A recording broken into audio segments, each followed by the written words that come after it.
அப்ப சொல்லலாம், ஐயா நீ இது டொனேஷனா கொடுத்தா நான் வாங்க மாட்டேன், பிச்சையா கொடுங்க, எனக்கு பிச்சை கொடுங்க, உங்க கை மேலே என் கை கீழே. இது நான் கொடுக்கல, கடவுள் அண்ணாமலையார் கொடுக்குறாருன்னு சொல்லி ஓம் நமச்சிவாயன் சொல்லி தான் கையில போடுறாரு. போட்டுட்டு அப்ப சொல்றாரு, மணிமாறன் இது நான் கொடுக்குறேன்ற எண்ணத்தை உன் மைண்ட்ல இருந்து எடுத்துரு, இது நான் கொடுக்கல, இதுக்கு எனக்கு சம்பந்தம் இல்லை, கடவுள் கொடுக்க சொன்னா கொடுத்துட்டேன். ஹாரான்னு சொல்லுவாங்க, சராசரி எல்லா மனிதருக்கும் அந்த ஆராஸ் இருக்கும். அது ரஜினி சார் ஆரெல்லாம் பாத்தீங்கன்னா 21 அடி அவருடைய ஆரா இருக்கும். 21 அடி அவர் கிட்ட போனீங்கன்னா அவரு பேசத்தான் நீங்க கேட்பலாங்க அவசியம், நீங்க எதுவுமே பேச மாட்டீங்க. என்ன பொறுத்தளவு இன்னைக்கு வரைக்கும் நான் ரஜினி சார் வந்து ஒரு மனிதரால பார்க்கவே இல்லை, ஒரு மகானா தான் பார்க்க. அப்ப நான் அவர் பாதம் தொட்டு தர்ஷன் பண்ணேன். அப்புறம் என் முதுகுல தட்டி கொடுத்தாரு.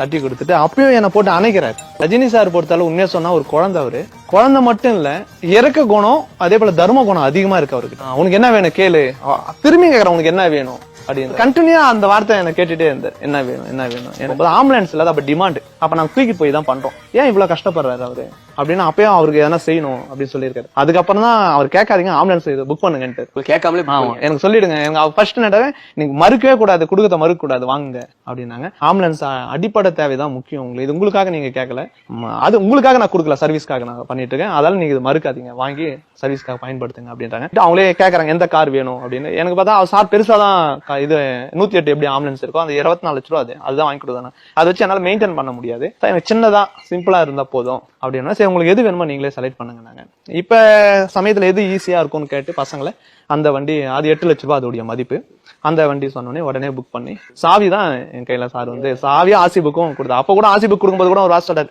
இது வந்து தொண்டு நிறுவனத்துக்கோ அதுக்கோ இதுக்கோ நான் கொடுக்கல, மணிமாறன்ற சமூக சேவருக்காக நீங்க செய்யற நல்ல எண்ணத்தை செயலுக்காக கொடுக்குறேன் அப்படின்னு தான் சொல்லி கொடுத்தாரு. அப்ப உள்ள போகும்போது அந்த சாவியும் ஆசி புக்கும் எடுக்கிறாரு கையில. அப்ப சொல்லலாம், ஐயா நீ இது டொனேஷனா கொடுத்தா நான் வாங்க மாட்டேன், பிச்சையா கொடுங்க, எனக்கு பிச்சை கொடுங்க, உங்க கை மேலே என் கை கீழே அப்படின்னும் போது அப்ப நான் சொல்றாரு, இது நான் கொடுக்கல, கடவுள் அண்ணாமலையார் கொடுக்குறாருன்னு சொல்லி ஓம் நமச்சிவாயன் சொல்லி தான் கையில போடுறாரு. போட்டுட்டு அப்ப சொல்றாரு, மணிமாறன் இது நான் கொடுக்குறேன்ற எண்ணத்தை உன் மைண்ட்ல இருந்து எடுத்துரு, இது நான் கொடுக்கல, இதுக்கு எனக்கு சம்பந்தம் இல்லை, கடவுள் கொடுக்க சொன்னா கொடுத்துட்டேன். உட்கார வச்சு எடுத்தோன்னே அவர் கேட்ட கொஸ்டின், தாய் தந்தை எப்படி இருக்காங்கன்னு கேட்டாரு, அப்பா அம்மா எப்படி இருக்காங்கன்னு கேட்டாரு. நல்லா இருக்காங்கன்னு. எப்படி உங்களுக்கு இந்த சின்ன வயசுல சர்வீஸ்ன்ற எண்ணமும் ஆன்மீக எண்ணம் எப்படி வந்தது அப்படின்னு கேட்டாரு. அப்புறம் நான் ஆன்மீகம் வந்த பாதையெல்லாம் சாருகிட்ட சொல்லிட்டு இருந்தேன். இந்த மாதிரி 16 வயசுல சர்வீஸ்க்காக வந்தேன், 21 ஆண்டுல என் குரு அகோரி பாபா காசில எனக்கு சிவ கர்ம யோகின்னு தீட்சை கொடுத்தாரு. அதுக்கு பிறகு ஆன்மீக தேடுதல் எனக்கு அதிகமா ஆயிட்டு இந்த நல்லடக்கம் பணிகளை நான் வந்து தொடர்ந்து செஞ்சுட்டு இருக்கேன் ஐயா.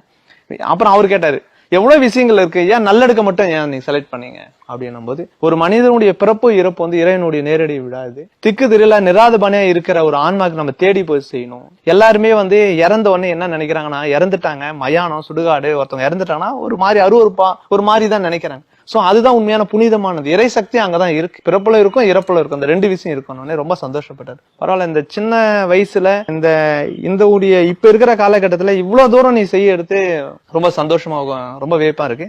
உனக்கு என்ன வேணும் கேளு.